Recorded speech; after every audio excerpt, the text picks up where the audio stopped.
Welcome to The Debate. Where we break down what's happening in Aotearoa. Usually, a government's ledger is, a comforting thing. You have assets on one side, liabilities on the other. Right. You draw a line at the bottom, and it mathematically balances.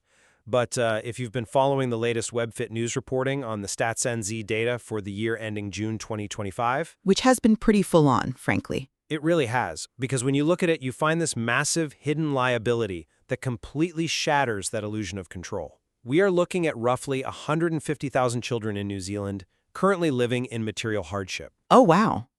Yeah. That is roughly the entire population of Tauranga. Exactly. An entire city's worth of kids growing up without reliable access to basic needs, like warm clothing, healthy food, or regular health care. It's a bit of a big deal, to say the least. It's huge. So today, we're exploring the fundamental nature of this crisis. Is the persistence of child poverty primarily a deliberate failure of short-term fiscal policy? That classic balance sheet thinking? Or conversely, does this staggering figure actually represent a deeply entrenched structural inequity, like a complex web of demographic and infrastructural deficits that goes far beyond simple wealth redistribution? Right. And my position is that child poverty is a deliberate, solvable policy choice, one that is actively obscured by, short-term financial thinking. And my position is that the profound demographic disparities we see in the data reveal a multi-layered structural crisis, one that simply cannot be solved merely by, altering our fiscal frameworks. Well, let's start with the sheer scale of the choice being made here, drawn on the perspective championed by public policy researcher Max Rashbrook in our source material. Child poverty is not a naturally occurring phenomenon. It is not, gravity. Right. It doesn't just happen. Exactly. It is the direct result of government decisions regarding income support, housing costs, and social welfare. And we know this because we have the empirical evidence proving it's a fixable anomaly. Well, you're looking at the international comparisons, right? Yeah, precisely. If you look at countries with similar modern economies, Denmark is the prime example in the text. They report child poverty levels of around 4 to 5%. Right. We are sitting at 14%, so Rashbrook's conclusion is pretty blunt. We have the resources to fix this. Okay, but The fact that 150,000 children remain in poverty reflects a conscious choice about how wealth is distributed in our society. If we shift away from short-term balance sheet thinking and commit to upstream investment, we can absolutely solve this. look, I hear you, but you can't just copy-paste Denmark onto New Zealand. It just doesn't work that way. Why not? The math works. Because when you actually dig into the data, WebFit News has been following closely. Framing this solely as a blunt policy choice of wealth distribution fundamentally oversimplifies the reality on the ground. How so? Well, we are not just looking at a uniform 14% across the board. The demographic disparities are honestly alarming. We're talking about roughly 1 in 4 Maori children, 1 in 3 Pacific children, and 1 in 4 disabled children living in hardship. Which is devastating, yes. Right. And these figures don't just represent a lack of cash in a bank account. They reflect long-standing systemic inequalities deeply tied to the social determinants of health. Okay, but cash helps. It helps. But we are talking about generational deficits in housing quality, massive disparities in educational infrastructure, severe geographical inequities in neighborhood conditions. These are deeply embedded structural issues. I'm not denying the structure exists. But simply tweaking a fiscal policy to move money around does not instantly remediate generations of inequality or, magically build healthy neighborhoods. Okay, but if poverty is this complex web you're describing, isn't income the spider that weaves it? The spider? Yeah. I mean, the text explicitly states that income is often considered the most powerful driver of health outcomes. It is a driver. Yes. Right. So by focusing so heavily on the complexity of the web, aren't we sort of letting policymakers off the hook for not simply stepping on the spider? Stepping on the spider? Yes. If we decided tomorrow to elevate income support to the level seen in those Nordic models, we would immediately lift tens of thousands of families out of material hardship, giving them a fair go. Right. But stepping on the spider doesn't magically dissolve the web that is already built. It stops it from getting bigger, surely. Let's look at what actually happens if you drastically increase income support tomorrow. Yes, a family has more money. But you still have 1 in 4 disabled children who require highly specialized, structurally supported care environments. Sure. Things like modified accessible housing, specialized transport, proximity to highly specialized healthcare facilities. Those simply do not exist in sufficient supply right now. Cold, uninsulated houses because the physical housing stock in this country is fundamentally inadequate. True. The income boost might help a family pay the exorbitant power bill to run a heater continuously in that damp house, but it doesn't fix the lack of insulation. It doesn't rebuild the house. No, it doesn't. And it certainly doesn't fix the deeply embedded spatial inequalities in our cities, where lower-income neighborhoods are situated right next to industrial pollution. I hear that. So while income is a powerful driver, acting as though it is a panacea completely ignores the massive physical and social infrastructure deficits that actually define these disparities. Look, I completely agree that the physical housing stock is a disaster. But we have to ask why it remains a disaster. Because building houses takes time and resources. But the resources exist in the broader economy. The reason we aren't retrofitting these damp homes or building those specialized care environments is entirely due to how the government justifies its lack of spending. Right. And this brings us to the core mechanism of the problem, what the text calls balance sheet thinking. You're referring to the way finance ministers evaluate public services. Exactly. Let's look at how it actually happens in practice. A minister asks for, say, $500 million today to implement a massive nationwide insulation program, or to significantly raise core benefits. Sure. The Treasury looks at the 12-month or 3-year operating budget. They see that it pushes their neatly quantified balance sheet into the red. And so, they killed a project, or they scale it down to practically nothing. That is generally how budgets work, yes. But what that spreadsheet actively hides is the $1.5 billion they will be forced to spend 5 or 10 years from now on acute hospital beds for children who develop rheumatic fever simply because those homes stayed cold. I understand the downstream costs, yeah. Researchers in the text highlight this simple chain of cause and effect. Poverty worsens health, poor health increases demand for treatment, and more demand astronomically increases system costs. Right.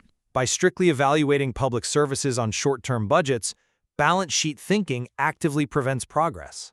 Look, I understand the mechanics of that Treasury meeting, and I actually agree that evaluating long-term social investments on short-term horizons is deeply flawed. Thank you. But simply changing the accounting lens doesn't magically generate the physical capacity to execute the work. It frees up the capital to start. The text notes that reducing poverty may require higher spending in areas like income support or housing. But the simple chain of cause and effect proposed by these researchers is, well, it's overly optimistic about how society actually functions. In what way? Because even if a finance minister completely abandons balance sheet thinking tomorrow and allocates a massive multi-billion-dollar budget for long-term structural overhaul, you still have to execute that investment within a severely constrained system. Constraints can be managed. We have critical workforce shortages in construction and healthcare. We have massive supply chain bottlenecks for building materials. Believing that a shift in economic philosophy will seamlessly translate into on-the-ground structural reform is a massive leap of faith. But you are treating the government's fiscal framework as if it is merely an analytical tool, rather than the primary constraint that dictates all action. It's a significant constraint, sure. Think of balance sheet thinking, like refusing to pay for an oil change because it is not in this month's household budget, only to completely blow the engine next year. Okay, I see where you're going with this. Doesn't the text clearly show that our fiscal short-termism is the exact mechanism guaranteeing these massive future costs? By artificially constraining the capital, we ensure the crisis compounds. In your scenario, the engine is already blown. What do you mean? We are not talking about preventative maintenance anymore. We are talking about a system that has fundamentally failed certain demographics over multiple generations. Yes, which is why we need to invest now. Yes. Fiscal short-termism is a barrier. But even if you suddenly approve the budget for a brand new engine, you still need the mechanics to install it, you need the parts to build it, and you need a vehicle chassis that hasn't completely rusted through. Okay, that's stretching the metaphor a bit. My concern is that by hyper-focusing on the balance sheet, we assume that capital is the only missing ingredient.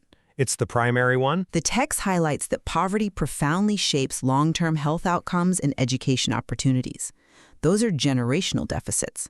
You cannot buy back a missed decade of cognitive development caused by poor nutrition and toxic stress, no matter how aggressively you adjust the Treasury's balance sheet today. Well, The damage is structural. you might not be able to buy back the past decade, but you can absolutely stop the bleeding for the next generation. Sure. And if we want to talk about where that bleeding is happening right now in real time, we have to look at the healthcare system. Which is under immense strain. Exactly. The text explicitly identifies the health sector as the ultimate victim of these specific policy choices. Poverty outside the health system directly drives demand inside the health system.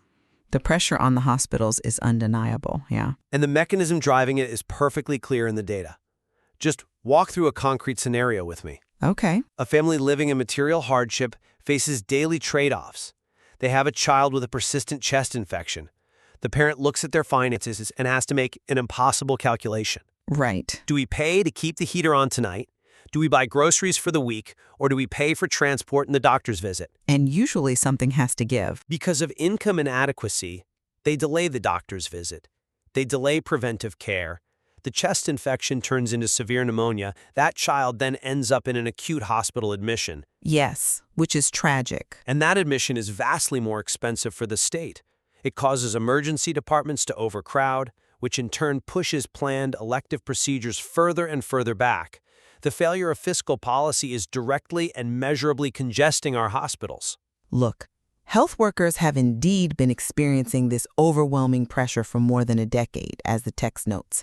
But again, we must look at the structural reality beneath the surface level of poverty. The poverty is the root of the structure, though. Let's look again at disabled children who are living in hardship at a staggering rate of about 1 in 4. Right. These children have high intrinsic healthcare needs.